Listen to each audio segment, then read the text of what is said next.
Hail to the king of the jungle and welcome to Cinema Recap. Today's wild flick is Mia and the White Lion. Let's roar right into it. Spoilers ahead. Hey Dweeb, you see the Rooney goal? First second into the movie and we've already got a zoomer on her laptop.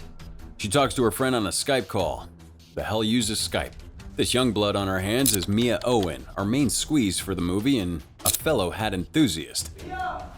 She gets called to go to school and climbs down from the roof, joins her father on his Jeep for a serene ride to the school. Too bad she forgets her sandwich. Honestly, nice wild place to live. They go to the bus stop, miss their father's goodbye kiss, and hand over the meerkat. Hey, where's my kiss? Somewhere else, Mia's parents, Alice and John Owen, are stressing about this entire building's construction. When this building will get finished on time. Then they talk about how it's only been a month and Mia's not feeling her usual self. She just needs a little time. So she tells the story about some shaman. So I got another call from Mr. Kruger. He said you've been fighting. Who snitched to Freddy Krueger? Whoever they are, John finds out about Mia's scar. Mia then calls her schoolmates idiots, but her dad tells her to adjust to their new home. London's home. Then Mia runs off in disappointment. Can you blame the girl for being surrounded by ferocious 300-pound lions? Later, Mia's brother Mick gets a few pains, so he's asking his mom for a bedtime story. Tell me the story. Now the story's about some shaman, yada yada yada. Oh look, it's Christmas already in the Owen residence. The kids unwrap their presents while John brings home an adorable white lion cub. Mick and the others are enthralled by the cub, but not Mia. What do I care about some dumb cub anyway? Her loss, which exactly is what happens next. Mia calls Daniel from London, but he's busy, so she cries tears of homesickness. Then that cute little sock puppet comes to comfort her just in the nick of time. Of course, once Mick sees this, she suddenly rejects the cub. Over time, Mick takes care of the cub and Mia is still refusing to give it any attention. Little by little though, the cub plays with Mia's ball. Come on, no idea how you could reject something that adorable. Then their maid gets a bit too spiffy because she's late for pancakes. Mia suddenly throws a bratty fit. I don't want your stupid pancake. She storms off, heads to the lion cages, and shouts at him to leave her alone. A while later at the house, Mick falls asleep when he's feeding the cub, so the cub sneaks out and wakes Mia up. And then she calls out the cub for being annoying, but succumbs to feeding it a bottle anyways. Crazy animal. So, Mia finally plays with Mick and the cub in broad daylight. And they finally even give it a name, Charlie. He's no moist critical, but Mia's parents are finally happy with him playing, and are seen celebrating with champagne.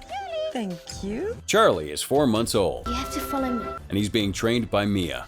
At night, Mick has another night terror, so Mia tells him a bedtime story to calm him down. Mia's mom sees this and thanks her, then tells her it's time for bed. Later on, Mia's mom thinks that she might be getting too attached to Charlie. And Charlie gets a little risky and frisky with Mia. She bops him on the head, and he falls asleep. Sometime later, Mia wants to come to go feed the adult lion males. In the car, the two have an argument about selling Charlie later on. For now, it's a cub and you want to have fun with him. Soon, he'll just want to kill you. So much for subtlety, but Mia still begs not to sell Charlie. John says that he won't sell Charlie because he'll be a big attraction for this farm. Moments later, they hit a wilderness drive with elephants, zebras, and ostriches.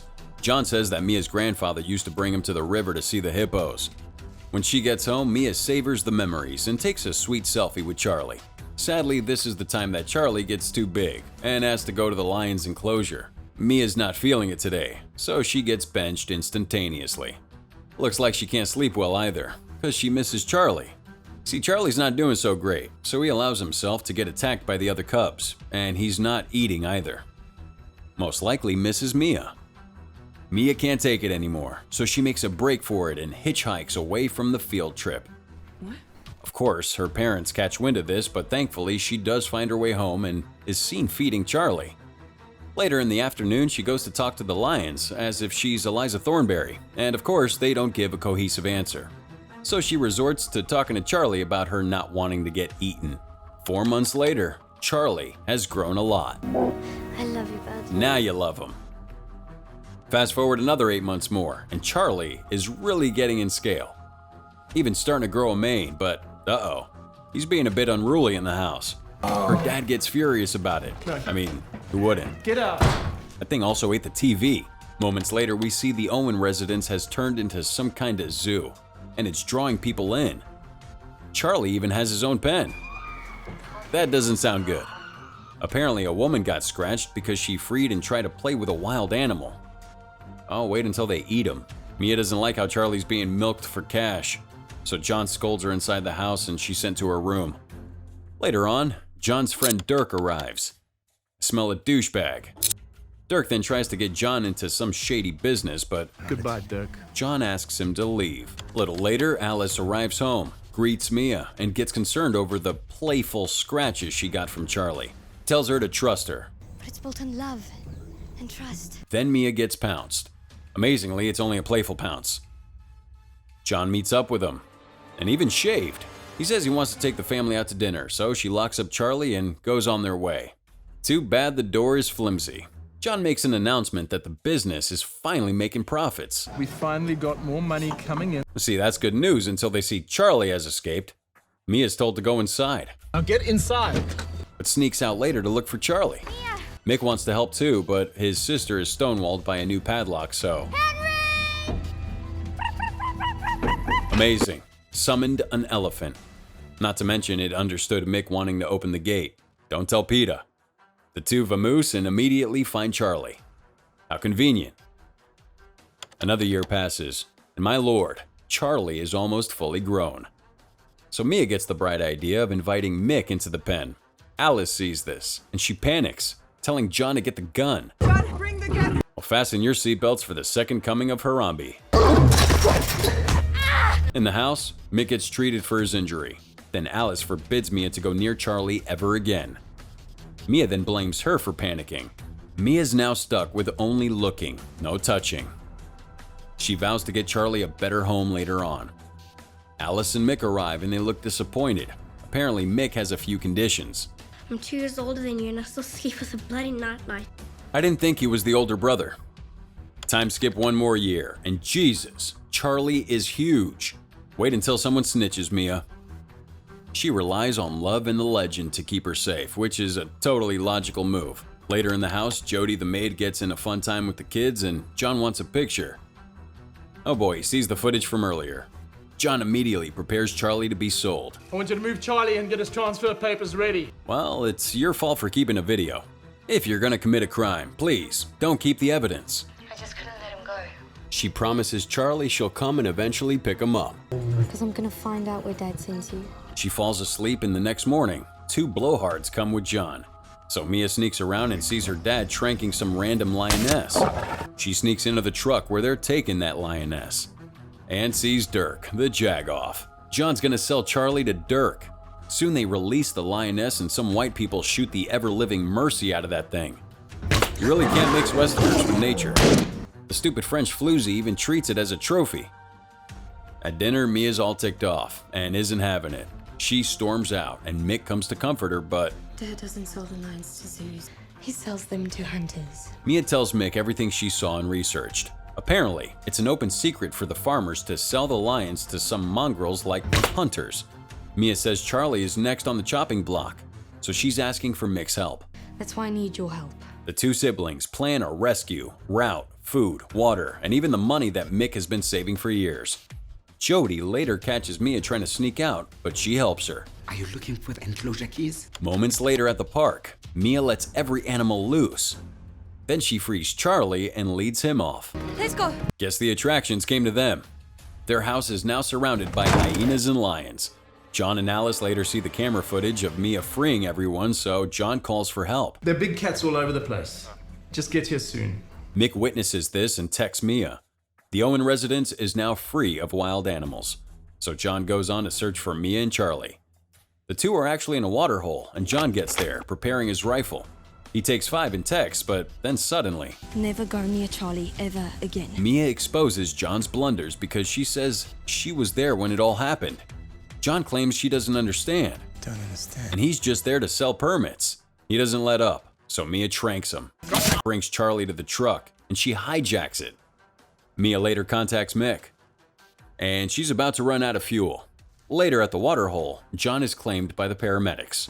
I'm fine. Sure sounds like it. At least she gets to a gas station, buys some food at the convenience store. But the news snitches that she's now a missing person. Mia contacts Mick. Mick then says there's roadblocks all over the freeways. They're setting up roadblocks in Newlands. So she takes a much-needed detour. She drives into a facility. That is, until she falls asleep. She begins to regret what she's done because she suddenly feels despair, guessing it's a lack of sleep. She, like most mothers, takes her anger out on Charlie. Just kill me! Just kill me, you stupid lion! Well, you asked. At least she calms down later and hangs out with Charlie. And then she proclaims that if they see a shooting star, they can do it. Well, one actually passes. That's convenient. Late night in the Owen household, John gets a call from Dirk, asking about Charlie. The line's not for sale anymore. What do you mean the line's not for sale? As he says that Charlie's not for sale anymore and hangs up. Dirk arrives at that Owen residence. He's adamant about how he wants Charlie. But just know that I'm gonna be doing things my way. John heads out to find Mia, but not before Mick and Alice insist on going with her. In a few minutes, We are positive. We are free to shoot anytime. Over. meaning Charlie is allowed to be gunned down. On Mia's side, she accidentally arrives at a West Taiwanese mall. Looks like she needs some directions because she's lost. Then she gets a voicemail from Mick. Mia, everyone is authorized to try and shoot Charlie now. Then she goes all banana sandwich and walks Charlie right into the public towards the mall. And there's the alarm. They go out the back entrance. Kevin breaks news to John and the family that they got spotted at the mall, and so they burn rubber. Finally, Charlie and Mia arrive at the nesting grounds. Here we have all sorts of wild animals living in peace and harmony that can be seen all around.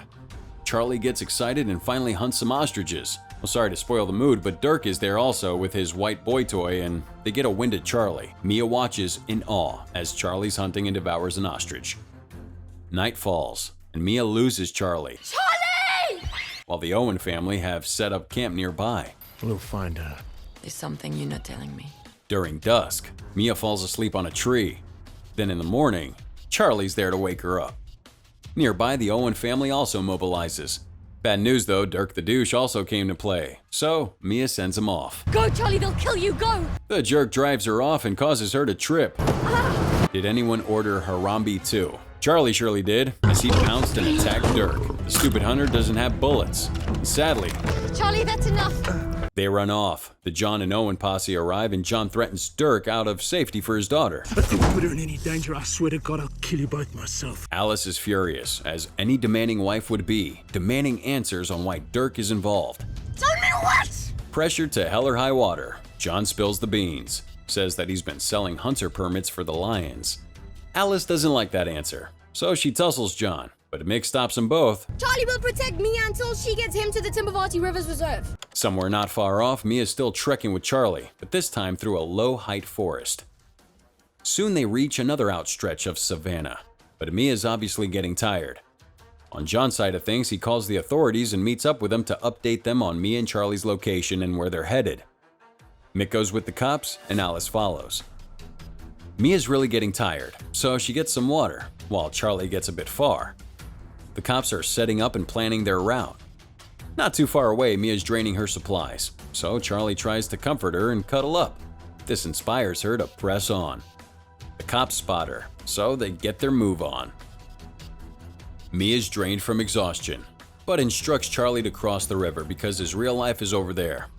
The locals gather around Charlie because they witness a lion like in the legend. Charlie doesn't really want to go. He cuddles up to her one last time and even looks back at her before embracing his destiny. And how cruel destiny is, with the Owen family and authorities arriving with cruisers, helicopters, and big guns. They begin to circle Charlie.